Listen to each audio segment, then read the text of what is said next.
नमो तस्स भगवतो अरहतो सम्मा सम्बुद्दस्स। नमो तस्स भगवतो अरहतो सम्मा सम्बुद्दस्स। नमो तस्स भगवतो अरहतो सम्मा सम्बुद्दस्स।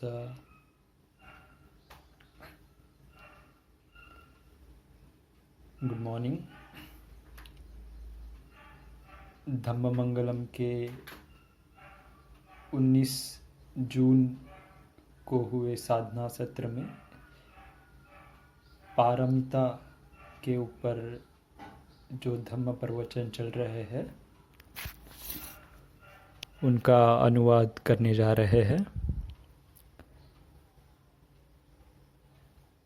कृपया शांत बैठकर आँख बंद कर सुने।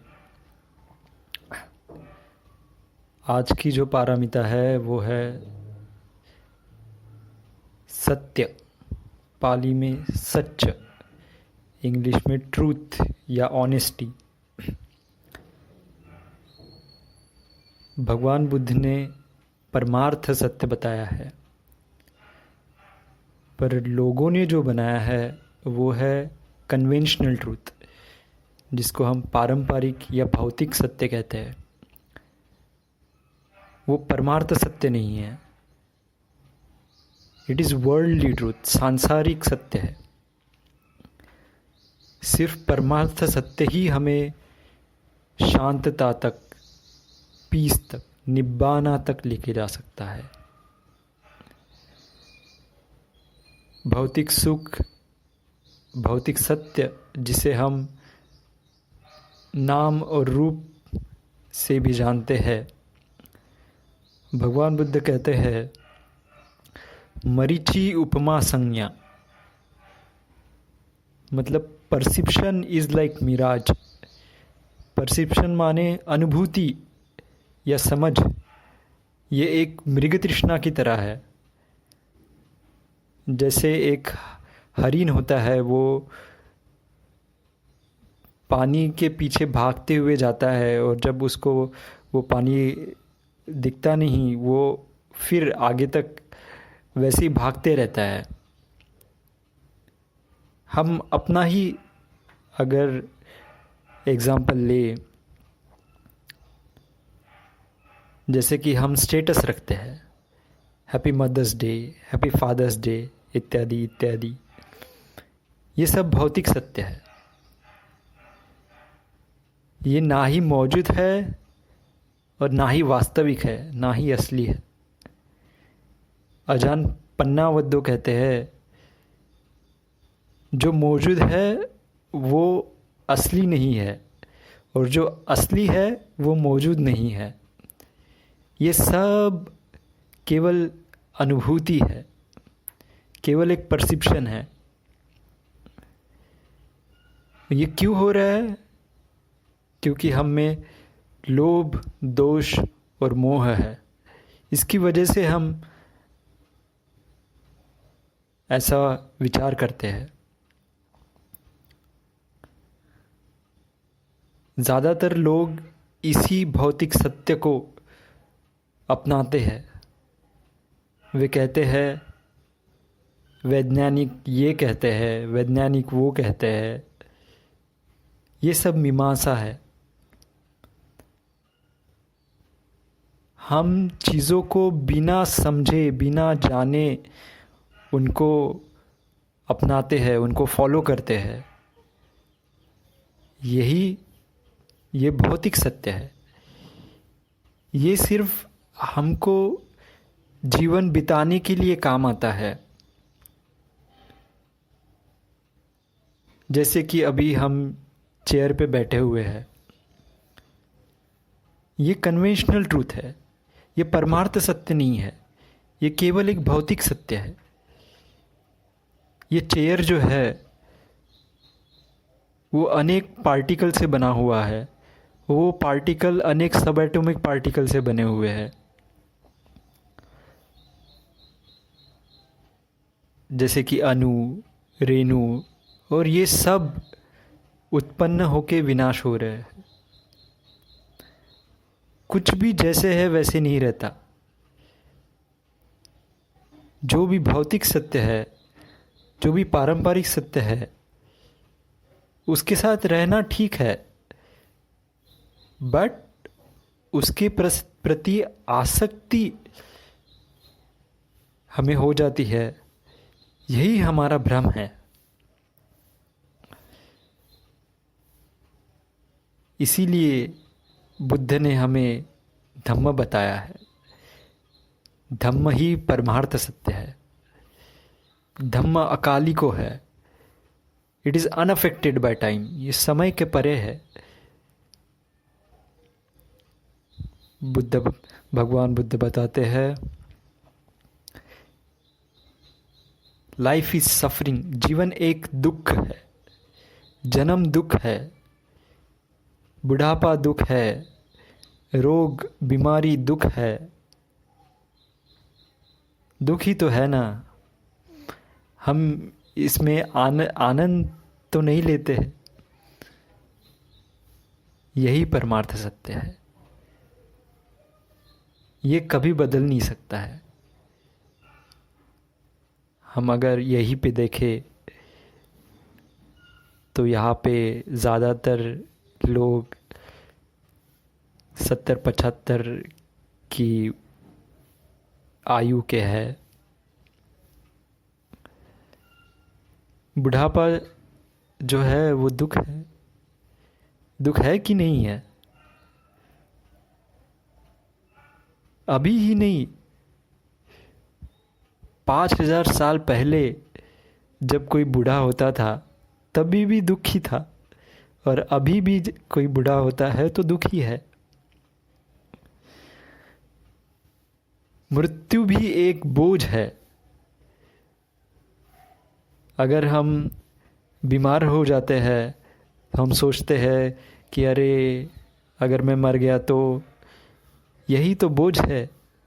यही सत्य है।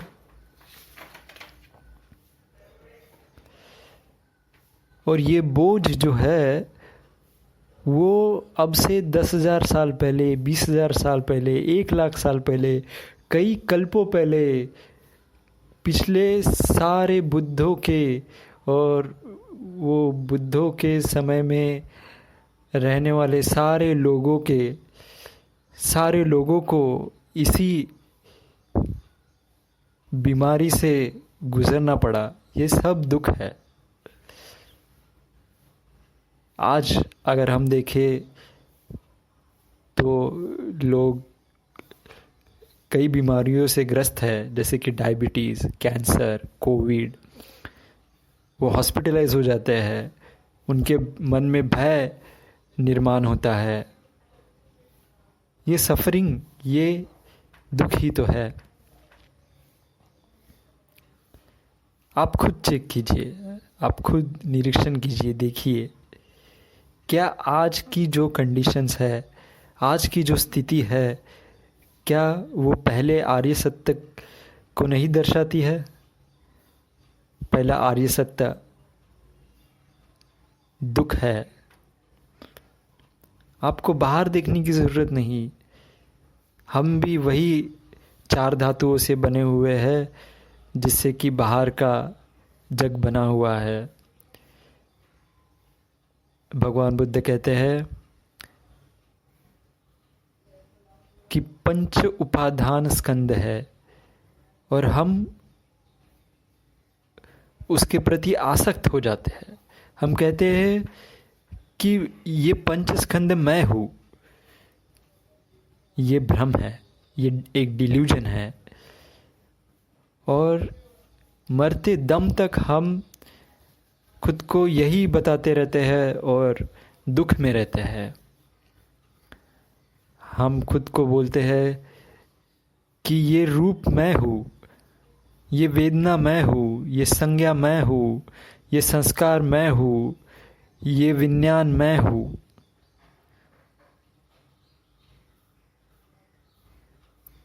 जब हम ऐसा कहते हैं, ये शरीर मैं हूँ, ये सब जन्म से ही शुरुआत हो जाता है। It all starts with the birth. जब हम जन्म लेते हैं वी डोंट फील जॉय, हमें आनंद नहीं होता, सब रोते हुए आते हैं, हमें पीड़ा होती है। जो माँ उस बच्चे को जन्म दे रही है उसको भी कष्ट होता है। वो 9 महीने वो बच्चे को संभालती है, उसको भी कष्ट सहना पड़ता है, पीड़ा सहनी पड़ती है। बट ये विचार कि मैं अभी बच्चे को जन्म देने वाला हूँ,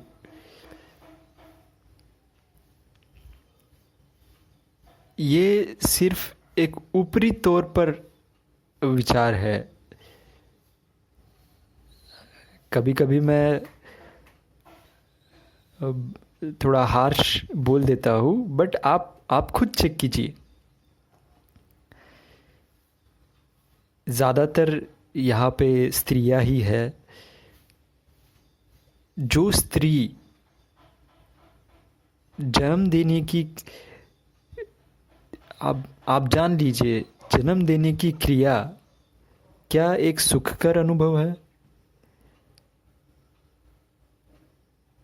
जन्म देने के बाद आपकी आसक्ति उस बच्चे के लिए स्टार्ट हो जाती है, शुरू हो जाती है। एक्चुअली ये आसक्ति उसके पहले से, जब से हमको पता चलता है कि कोई बेबी आने वाला है, कोई बच्चा आने वाला है, तब से हमारी आसक्ति उसके प्रति स्टार्ट हो जाती है। और फिर 9 महीने तक आप पीड़ा से गुजरते हैं, कष्ट से गुजरते हैं, हॉस्पिटलाइजेशन सहन करना पड़ता है, ये सब दुख है। फिर आप जन्म देते हैं और फिर उसके प्रति आसक्ति निर्माण करते हैं। और फिर जैसे जैसे वो बच्चा बड़ा होता है या फिर बीमार होता है और उसके प्रति आसक्ति होने की वजह से आपको भी बुरा लगता है, दुख होता है। कभी कभी वो आपसे बुरी तरह बात भी करते हैं।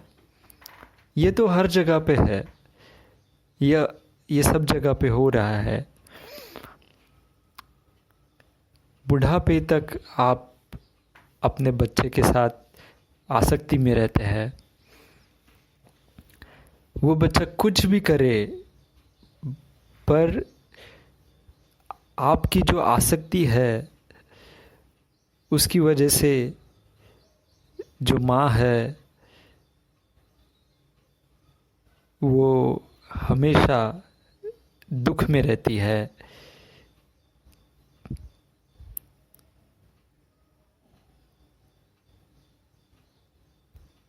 यहाँ पे भी कोई अपने साधकों में कोई होगा जिनके साथ ये हो रहा होगा।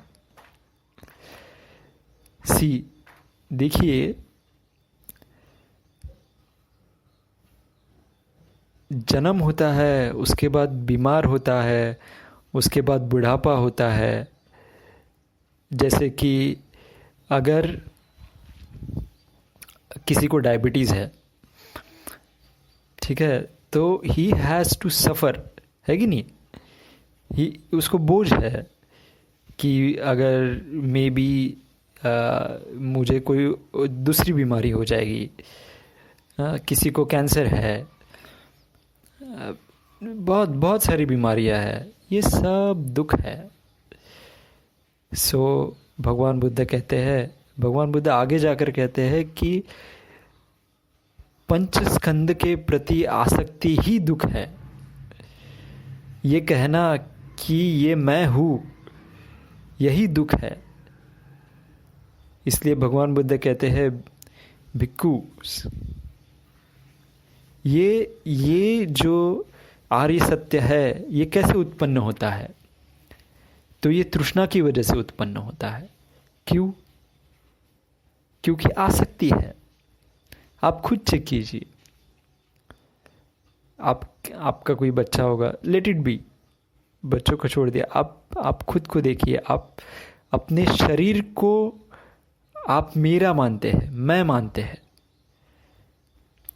आप जब ऐसा समझते हैं कि ये शरीर मैं हूँ, तो जब थोड़ा सा भी दर्द होता है, थोड़ा सा भी पीड़ा होता है, जैसे कि अभी अगर आप बैठे हुए हैं और संभवतः आपकी आंखें बंद है और आपको अगर पीड़ा हो रही है, कष्ट हो रहा है, किसी को पैर में दर्द हो रहा है, किसी को शरीर में पीड़ा हो रही है, किसी को सर दर्द हो रहा है, पर ये शरीर के प्रति आसक्ति है, और इस शरीर को हर क्षण सुख में रखने की जो आसक्ति है, जो तृष्णा है, उसकी वजह से हम थक जाते हैं। तो ऐसा क्यों होता है? हमको दुख उस दर्द की वजह से नहीं होता है, हमको दुख उसके लिए की हुई प्रतिक्रिया की वजह से, या उस दर्द के बारे में विचार करने से हमें दुख होता है। जैसे कि आप अभी बैठे हैं, आप निरीक्षण कर सकते हैं, निरीक्षण कीजिए, अगर पीड़ा हो रही है तो पीड़ा, कष्ट कष्ट कष्ट, पर प्रतिक्रिया मत कीजिए। ऐसा मत कहिए कि मुझे पीड़ा हो रही है, तो इससे क्या होगा? कुछ नहीं, आपको पीड़ा तो होगी, पर आप उसकी वजह से आपको दुख नहीं होगा। क्यों? क्योंकि आप उसके प्रति आसक्ति नहीं है, क्योंकि आप ये नहीं बोल रहे हैं कि ये पीड़ा मुझे हो रही है। तो ये जो तृष्णा है, यही दूसरा आर्य सत्य है जो आप अभी अनुभव कर रहे हैं। अभी भी यहाँ पे हम तीसरा आर्य सत्य देख सकते हैं। तो तीसरा आर्य सत्य कैसे है? जो भी हो रहा है, जो भी आपके शरीर में हो रहा है, अगर आप उसको ध्यान नहीं देते हैं और उसको बस लेट गो करते हैं, लेटिंग गो छोड़ देते हैं, तो आप के मन में एक त्याग की भावना जाती है, त्याग की भावना उत्पन्न होती है। आप उस पे फोकस नहीं करते हैं, उसको ध्यान नहीं देते हैं, तो आप एक मुक्ति फील करते हैं। यही तीसरा आर्य सत्य है।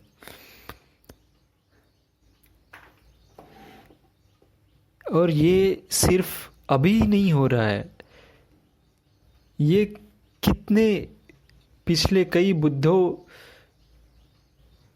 के समय से यही हो रहा है, सबके साथ हो रहा है, और सबको ये दुख सहन करना पड़ता है। सबने ये दुख सहन किया हुआ है।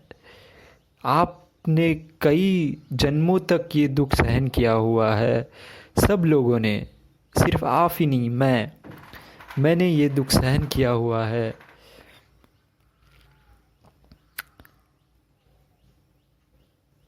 यहाँ पे सभी लोगों ने इस दुख को सहन किया है, पर हमने इस सत्य को जो है मैला कर दिया है, पोल्यूट कर दिया है। कैसे हमने इस सत्य को पोल्यूट किया है? क्योंकि हमारी भ्रम की वजह से, क्योंकि हम झूठ बोलते हैं, असत्य बोलते हैं, और इसकी वजह से क्या होता है? इसकी वजह से ये आर्य सत्य जो है हम देख नहीं पाते हैं, हम जान नहीं पाते हैं। जब हम सत्य बोलना स्टार्ट करते हैं, सत्य बोलना शुरुआत करते हैं, तो भगवान बुद्ध कहते हैं सच्चंग भवे साधु तरंग रसानंग। सच्चंग भवे साधु तरंग रसानंग मतलब सत्य ही सबसे मधुर है। इस जग में सत्य ही सबसे मधुर है। पर बहुत से लोग हैं जो कहते हैं कि सच कड़वा होता है। ऐसा क्यों कहते हैं? क्योंकि उनके मन में कचरा है। दैट इज़ वाई उनको कड़वा लगता है।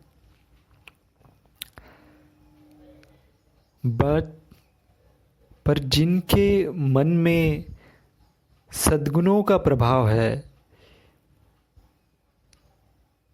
और इन सद्गुणों के वजह से उनको कभी सच कड़वा नहीं लगता है। इसीलिए भगवान बुद्ध कहते हैं कि सत्य ही सबसे मधुर है।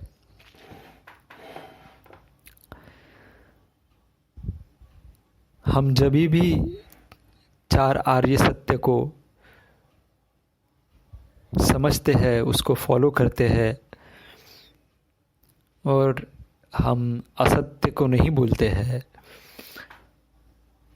हम जब भी चौथा शील को ग्रहण करते हैं, प्रैक्टिस करते हैं कि झूठ नहीं बोलना है, किसी की निंदा नहीं करनी है, किसी के प्रति कठोर शब्द का उपयोग नहीं करना है, व्यर्थ बड़बड़ नहीं करना है, गाली गलौज नहीं करना है, दो व्यक्तियों के बीच में झगड़ा हो ऐसी बात नहीं करना है, अर्ध वाक्य नहीं बोलना है। जब हम ऐसा करते हैं तो यही सम्यक वाचा है, राइट स्पीच है। उसके बाद सम्यक दृष्टि आती है जो कि चौथा आर्य सत्य है।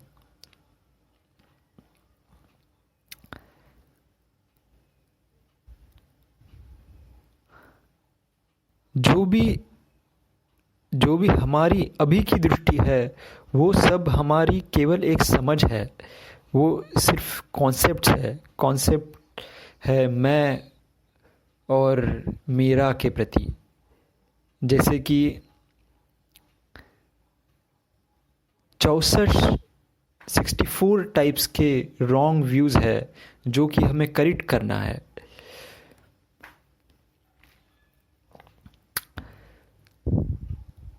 और उसके बाद में जो चीज़ आती है वो है सम्यक संकल्प, राइट इंटेंशन। सम्यक संकल्प जो है वो हमारे दृष्टि को प्यूरिफाई करता है और हमारी वाचा को भी प्यूरिफाई करता है। इसकी वजह से हम सम्यक कर्म कहते हैं, कर सकते हैं, राइट एक्शन कर सकते हैं। और इसी सम्यक कर्म की वजह से हम सम्यक आजीविका कर सकते हैं। जैसे कि किसी को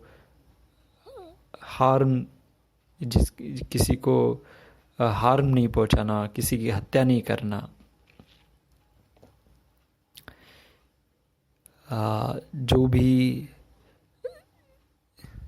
जो भी हमें इनकम आती है वो हमारे अच्छे बिहेवियर, अच्छे सद्गुणों की वजह से आनी चाहिए। यही राइट एफर्ट है, सम्यक प्रयास है।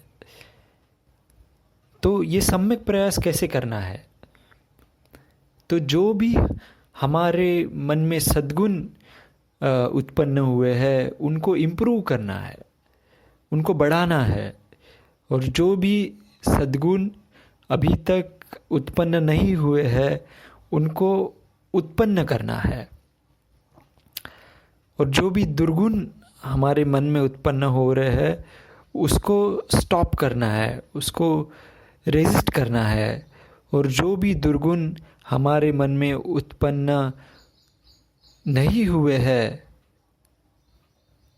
जो भी दुर्गुण हमारे मन में उत्पन्न हुए हैं उनको निकाल देना है।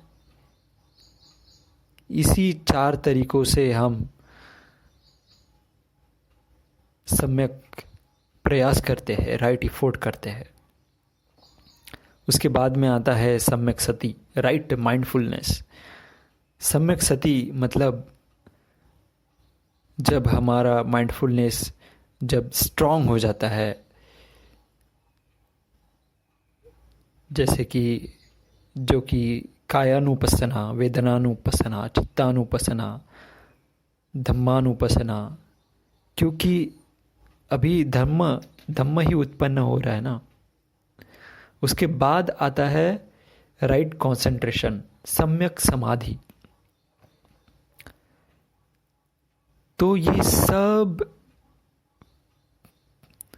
प्रयासों की वजह से, प्रैक्टिस की वजह से हम शील, समाधि और प्रज्ञा डेवलप कर पाते हैं और हम मग्ग और फल प्राप्त कर सकते हैं। मग्ग यानी सोतापत्ति मग्ग, सगदागामी मग्ग, अनागामी मग्ग, अरहत मग्ग। और हम इस मार्ग पर चलना शुरुआत कर देते हैं। इसीलिए हमें हमेशा सच बोलना चाहिए और कभी भी असत्य और झूठ नहीं बोलना चाहिए। ये जो असत्य है वो मोह की वजह से निर्माण होता है और झूठ जो है वो लोभ की वजह से निर्माण होता है। भगवान बुद्ध हमेशा कहते हैं कि हम जब भी हम चौथा शील को प्रैक्टिस करते हैं तो ऑटोमेटिकली हमें 4 आर्य सत्यों का दर्शन हो जाता है। जब भी हम झूठ बोलते हैं, असत्य बोलते हैं, तो हम ये 4 आर्य सत्य से हम दूर हो जाते हैं। इसलिए भगवान बुद्ध कहते हैं कि हमें झूठ नहीं बोलना चाहिए, हमें किसी की निंदा नहीं करनी चाहिए, हमें कठोर शब्द का प्रयोग नहीं करना चाहिए, हमें व्यर्थ बड़बड़ नहीं करना चाहिए, गाली गलौज नहीं करना चाहिए, किसी के बीच में झगड़ा हो ऐसी बात नहीं करना चाहिए, अर्ध वाक्य नहीं बोलना चाहिए। ये सब परमार्थ सत्य है, ये सब परमार्थ सत्य शील है। यही आपको स्पष्ट बनाएगा, तेज बनाएगा और यही आपको ऊर्जा देगा, जिसकी वजह से परमार्थ सत्य जो है वो आप के तरफ आकर्षित हो जाएगा। आप खुद देखिए इस जग में, ये जग जो है, ये वर्ल्ड जो है वो लोभ, दोष और मोह की वजह से बना हुआ है। और ये दुख जो है वो ये दुनिया का गिफ्ट है। पर धम्मा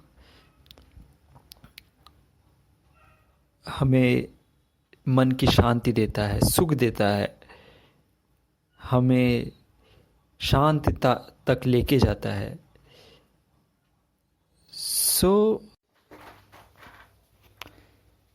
तो क्या चीज़ करना सही है?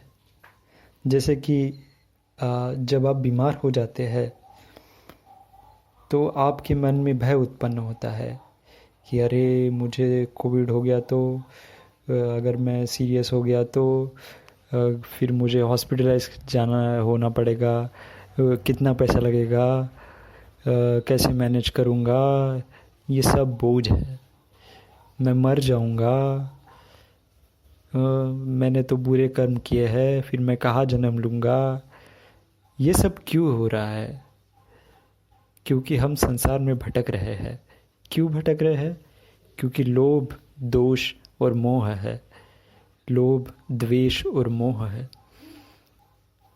हम इस संसार में भटक रहे हैं और ये दुनिया ही लोभ द्वेष और मोह की वजह से बनी हुई है। अगर इस दुनिया में लोभ द्वेष और मोह नहीं है तो ये दुनिया ही नहीं है। ये दुनिया उत्पन्न होती है, समाप्त होती है, और ये समाप्त होने का एक मार्ग है। ये जो है ये लोभ दोष मोह के विरुद्ध में जाता है। जब हम सत्य के साथ चलते हैं तो हम ये इस लोभ दोष और मोह को छोड़ देते हैं और धम्म को अपनाते हैं। जहाँ पे भी धम्म है वहाँ पे कभी भी लोभ द्वेष और मोह नहीं रह सकता, कभी भी मारा नहीं रह सकता है। ये दुख दूर हो जाता है, दूर चला जाता है। जब भी हम शांत नहीं है तो समझ लेना कि हमने इस संसार में आगमन कर लिया है, एंटर कर लिया है। एक लाइन हमेशा याद रखना, whenever you are not peaceful, understand that defilement are working। जब भी हम शांत नहीं है तो समझ लेना है कि दुर्गुण काम कर रहे हैं। समझ जाइए, तो इसको फिक्स कर दीजिए। सिर्फ सती ही इस पे दवा का काम करती है, वैक्सीन का काम करती है। ये वो दवा है जो दुख को कहीं भी किसी भी जगह पे शांत कर देती है। तो ये माइंडफुलनेस ही सत्य है। ठीक है, मैं ज़्यादा नहीं बोलूँगा। मैंने आपको कुछ रिफ्लेक्शन दिए हुए हैं। आप जो भी आपको समझ में आया उसको रखिए, जो भी आपको समझ में नहीं आया उसको फेंक दीजिए। तो यही सत्य पारमी है। और एक बात हमेशा ध्यान में रखिए कि पारमिता का मतलब है परिपूर्णता। परिपूर्णता किस चीज़ की? परिपूर्णता इस संसार के चक्र से निकलने की। तो ये परिपूर्णता पारमी करना है, ठीक है? ना कि मुझे पच्चेक बुद्ध बनना है या सम्यक समुद्ध बनना है, इसलिए नहीं। एटलीस्ट मुझे तो नहीं बनना है। तो अगर किसी को सम्यक समुद्ध बनना है तो उनको बुद्ध के सामने ये विश करनी पड़ेगी। अगर आपको बोधिसत्व बनना है तो सिर्फ सम्यक समुद्ध ही आपको बता सकते हैं कि कैसे बोधिसत्व सम्यक समुद्ध बन सकते हैं। पर ये बहुत ही कठिन है। तो आप अरहंत के लिए ही प्रैक्टिस कीजिए, अरहंतशिप के लिए ही प्रैक्टिस कीजिए, और इस दुनिया को अपने मन से मुक्त कर दीजिए, पूरी तरह से मुक्त कर दीजिए और पूरी तरह से मुक्त हो जाइए, स्वतंत्र हो जाइए। कभी भी जन्म नहीं, कहीं भी जन्म नहीं, कहीं भी रूप नहीं, कहीं भी संस्कार नहीं, कहीं भी विज्ञान नहीं, कहीं भी वेदना नहीं, कहीं भी संज्ञा नहीं। इस पंच स्कंद को छोड़ दीजिए। यही पारमी है और यही आपको डेली प्रैक्टिस करना है। ठीक है, मैं समाप्त कर रहा हूँ। ठीक है, अगर मुझसे अनुवाद करने में कोई भी गलती हुई हो तो मैं क्षमा चाहता हूँ। धन्यवाद।